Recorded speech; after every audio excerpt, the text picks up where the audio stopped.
going to be raptured out, but I believe in the rupture before the rapture. Brother, it's going, we haven't seen anything. Nothing. But in America, we are so soft and effeminate in our Christianity. We have never seen any real suffering. We used to go into the water faucet and turn it on, water comes on. We used to go in and turn the light switch on, lights come on. Get in our car and go. It's too hot, we turn a little knob, cold air blows on. It's too cold, turn a little knob, hot. And I'm not opposed to that. I love that. I'm glad. I thank God for my heritage. I thank God I'm an American. I thank God my children never had to eat out of garbage cans. I thank God. I've been on every continent but Antarctica. I've seen some horrible sights around this world. I thank God for America. Yeah. But God doesn't need America. But America needs God. Yeah. America's going down the tubes. You realize we're bankrupt. And I've been preaching for 40 years. There's coming a one world government, a one world economy, a one world monetary system, a one world religion. And it's coming right before our eyes. They just printed up $1 trillion about, I don't know, a couple months ago. And dumped it into the money system. Do you know how much money that is? That's a 1 with 12 zeros. The human brain can't comprehend that kind of money. I got my calculator, I have to figure it out. My calculator doesn't have that many zeros. I had to add zeros. In a newspaper, they had something about if you took $1 million and stacked it up, $1 bills that go up to the moon and back, I don't know how many times. So I got to working on some of that stuff. And I found, listen, if you went back a million seconds, that's only going to take you back about 12, 13 days ago. You ever take a few seconds? If you go back a billion seconds, you're talking 1959, give or take a day. You go back a trillion, you're talking 30,000 BC. When the evolutionists believe that dinosaurs roamed the earth. If you went into business the day Jesus was born, and your business was so great, that from that moment you went into business the day Jesus was born, you made $1 million every day. Every day. Count it out. Your fingers just get numb just counting dollar bills. $1 million every day. And you counted them out. 7 days a week. 365 days a year. All the way from the day Jesus was born right up to this present moment. And you counted them out. Do you know how much longer you got to count? You have to go back into the office and count out that lousy, crummy $1 million every day. You know how much longer you got to do that from today? You got another 500 years to go, friend, till you get to $1 trillion. What you got to do? Get a calculator. Figure it out. The human brain can't comprehend that. And our next budget's almost $4 trillion. We're in trouble, folk. We are in some serious trouble.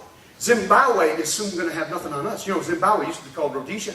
I was in Rhodesia. It was a beautiful country. It was an operating, functioning country. Had a great infrastructure. Had all kind of natural resources. It was a very prosperous nation.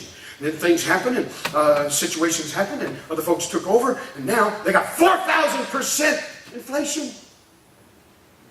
They don't have any infrastructure. And they print money just like our government's doing. They print a little more than we do. They might as well put Bozo the Clown's face on it. It's worthless.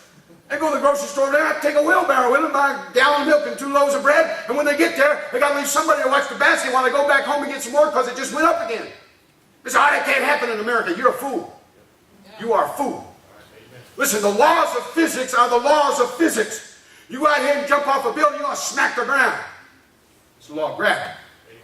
The law of economics is the law of economics, and there's some things, brother, that just won't work, and that won't work. It ain't going to do it. We're not saddling our children and our grandchildren with some huge, humongous debt they'll never get paid off. We are bankrupting and destroying the greatest economy that the world has ever seen. We are right on the brink of Jesus coming back, which leads me to the last point, and I'm done. It's going to be a satisfying coming. Thank God. Listen, I am not worried. I'm excited. I'm not worried about nothing. You know, folks worry about all kinds of... honestly, I got too many important things to worry about. I'm not worried about stupid environment and all this stuff. I told them, I said, listen, when I'm going to leave such a big carbon footprint when I die, they're going to think Sasquatch lived here. So I got time to fool with that kind of foolishness. And the earth's not my mother. It's a piece of dirt. Amen. Man, folks get, you know, I know, it used to be, I remember when I was a kid, it was nuclear stuff, you know. And I remember we used to have these some of you older folks know back in the 50s, we'd hide under our desks. You know, these little desks, you know, when I was like 10 years old, because they're going to set up a nuclear bomb. And even at 10 years old, I somehow thought, that ain't going to work. Because I remember them newsreels of that big old mushroom go, then you see, here's a little house that they built. They got little mannequins. Mom and Daddy and little kids are playing on the floor. And also, they're all crispy critters. They're gone.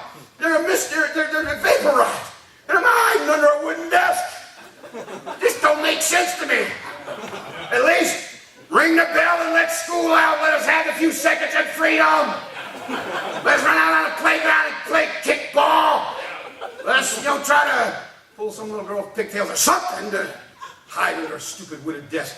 But I don't worry about nuclear stuff. I don't care. If they drop one right over my house, I don't care. It'd be wonderful. There's a lot of worse ways to go. Yeah. I've lived long enough to know there's a lot of unhealthy ways to die. A whole lot of them. A nuclear explosion, if you're right there in that little 3-mile circle, you're gone. Vaporized. One moment you're here, next moment you're gone. You're up there in heaven. How in the world did I get here? And then, what happens is you get vaporized, and that big mushroom costs. It goes up that big mushroom. You are part of the mushroom. Everything's disintegrating. Then you get the wonderful, wonderful, wonderful privilege, depending on wind currents, in about 3 or 4 days, coming back to Earth as fallout and irritating everybody. That always appealed to me for some strange reason. But I don't worry about that. I don't worry about China. I don't worry about Russia. I don't worry about it. God's got everything under control. But I'll tell you what, Jesus is coming back. And the Bible says here, John of old said, even so come Lord Jesus. And the psalmist said in Psalm 17, verse 15, he said, as for me, when I behold thy face in righteousness, he said, I'll be satisfied when I awake with thy likeness. And listen, you don't have any problem that won't be taken care of after Jesus comes back. I have no problem. So body giving out, wearing out.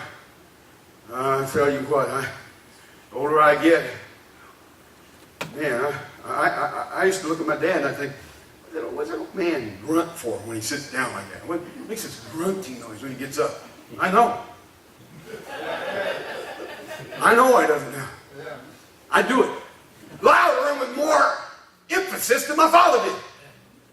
My father didn't like sympathy. I want all the sympathy I can get. I'm hurt. I got tennis elbow, doctor told me. I said, that just aggravates me to death. I said, I've got tennis elbow. I said, I'm finally got to the point in my life, I'm suffering for sins I never committed.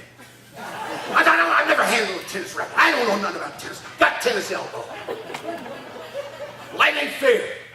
If your hair don't fall out, your teeth rot out. That's what I tell everybody. And if your hair don't fall out, your teeth don't rot out, you're spread out. You say, well, I'll pump iron until you turn into iron. No, man, you're going to die.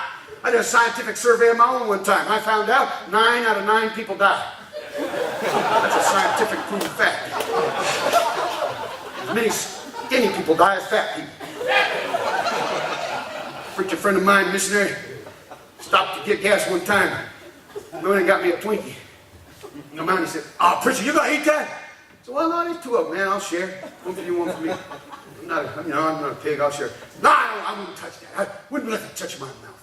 I said, man, you crazy. I said, this is good stuff. I said, read on there. This is going to be food for the tribulation. It's got a shelf life from now that Jesus comes back. And this stuff, it'll never go bad.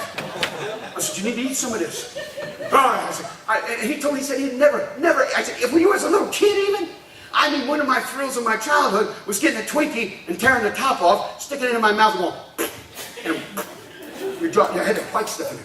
And I don't know, either my jaws got bigger or the Twinkies got smaller, but I can't, it won't fill up my jaws anymore. I think they cut down on the cream fillings, what I think, just to save money. But you know, I told myself, I said, you're crazy. I said, you're gonna die. You're gonna die. And what's a glorified body? One way, a Twinkie this way or that way, it doesn't matter. And I said, ain't no Twinkies in heaven. I said, God is going to hold you accountable, brother, for that. Not eating a Twinkie when you had the opportunity. I hope I die with a Twinkie in one hand, and a BLT in the other hand, and a box of pork rinds in front of me, and an RC Cola. That's the way I want to go. But go you will. Pump all the iron you want. Somebody bought me a membership to one of them health clubs one time, thought I needed it or something. And I go down and watch these guys, you know. These guys, they're I don't even think they know how stupid they look, but they get in front of the mirror, you know. I think I could drop any one of them in one shot. I'm probably wrong, but I think I could.